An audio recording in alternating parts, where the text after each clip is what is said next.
আমি সবসময় বলার চেষ্টা করি, বিশেষ করে আমাদের তরুণ ভাইদেরকে, যুবক ভাইদেরকে, এই সমাজের বেশিরভাগ মানুষ চুরি, ডাকাতি, 2 নম্বরি, ছেঁচড়ামি, দুর্নীতি এগুলোর আশ্রয় নিয়ে আঙ্গুল ফেলে কলা গাছ হয়। প্রায় সবাই চান্স পাইলে সবাই চেষ্টা করে যে 2 টাকা থেকে 10 টাকা কিভাবে করব, 2 নম্বর পথে হলেও সে চেষ্টা করে। আপনি ব্যতিক্রম হওয়ার চেষ্টা করেন যে না, আমি এটা করব না। আমি হালাল উপার্জন করে যদি অনেক টাকা পয়সা হয় আলহামদুলিল্লাহ, দান দক্ষিণা করতে পারবো।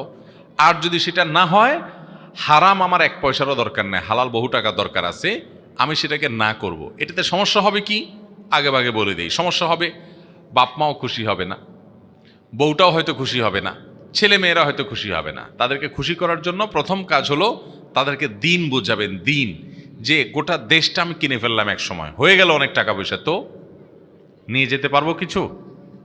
নিয়ে যাওয়ার সুযোগ আছে কোনো?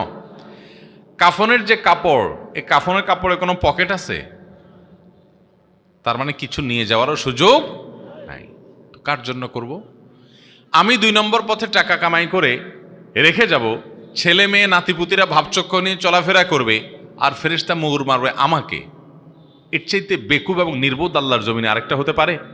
পারে না। এজন্য ভাইরা আমার, সৎ টাকা হালাল উপার্জন করব, হারামকে না করব। বাবা মা বুঝে না, তাদেরকে বুঝাবো যে বাবা কতকাল বেঁচে থাকবা, অমুকের ছেলে কামাই করছে, কিভাবে করছে আমি জানি না, যদি হারাম উপার্জন করে থাকে তো ওই টাকা আমার দরকার নাই বাবা, আমরা গরিব থাকবো, অনেক সুখে থাকবো, মানসিক শান্তিতে থাকবো। আমি এটা কথা প্রায় বলি, আজকে এক মাহফিলে বলে আসছি যে ভাইরা আমার,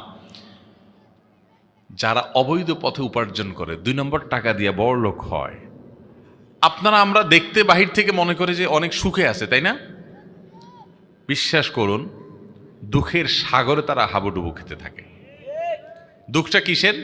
দুঃখটা হলো, মাহফিলে হুজুর বলে যে অমুক হাজী সাহেব 50,000 টাকা দিছেন, বলেন নারায়ে তাকবীর, শ্রোতারা বলে আল্লাহু আকবার, বলেন মারহাবা, সবাই বলে মারহাবা। ওই বেচারা, সে তো জানে সে কোত্থেকে টাকা কামাই করছে। সে যে টিন চুরি, গম চুরি, সে যে দুর্নীতি, সে যে 2 নম্বরি, সে যে মানুষের হক মেরে মানুষের রক্ত চুষে কামাই করছে, দিন শেষে সে তো জানে। এই জন্য তার ভেতরে অপরাধের একটা অদৃশ্য জ্বালা আছে, ওই জ্বালাটা তাকে জ্বালাতে থাকে। সে জানে যে মানুষ আমাকে অনেক বাহবা দিচ্ছে, দিন শেষে আমি যে চোর, আমি যে দুর্নীতিবাজ, আমি যে রক্ত চুষা, আমি যে হারামখোর, এটা তো আমি জানি। মনে রাখবেন, আপনি যে কোনো অপরাধ করার পর অপরাধের একটা জ্বালা আছে, অপরাধের একটা, কেউ টের পায় নাই, কেউ জানে নাই, কিন্তু আপনি তো জানেন। আপনি নিজে জানার কারণে আপনার ভেতর থেকে একটা অস্থিরতা কাজ করে।